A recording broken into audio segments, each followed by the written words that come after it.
Since the election, a review has been underway to make Parliament even bigger. At a minimum 12 more senators and 24 lower house MPs, Anthony Albanese's inconspicuous power play. Most of the new federal seats will be in metro areas, crippling the coalition.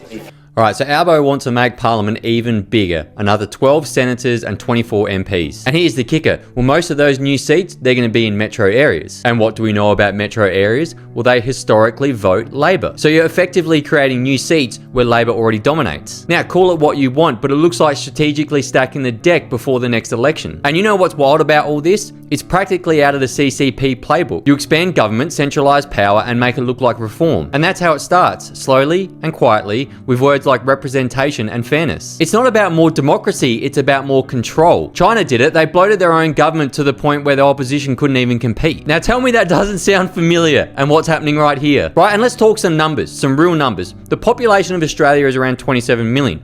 30% of those can't vote, so that leaves you about 19 million. Now in the 2022 election, Albo won with about 4.7 primary votes to win government. Right, he got about 35% of the vote, winning 62% of the seats. Now let's fast forward. He's going to bring in about 2 to 3 million migrants before the end of his second term. And if 80 to 90% of those vote Labor, that's about 1.6 to 1.8 million voters he's just imported. Then bang, Albo just turned 4.7 million voters into 6.5 million voters. And suddenly, every single election going forward, well, now becomes unlosable. That's not democracy, that's demographic engineering. You don't need to rig ballots if you can just rig the population. Yeah, I know I bang on a lot about our government being historically broke, and one way to fix that debt is to flood the place with people. That's their way of increasing production. But here's the thing, you have to look at this from a strategic point of view. He looks like he's importing voters. And I know everything that I say on this platform is watched by government agencies. So I'm not making any claims about elections being legitimate or saying that we may not be able to vote our way out of this. But you have to admit, when you potentially see a plan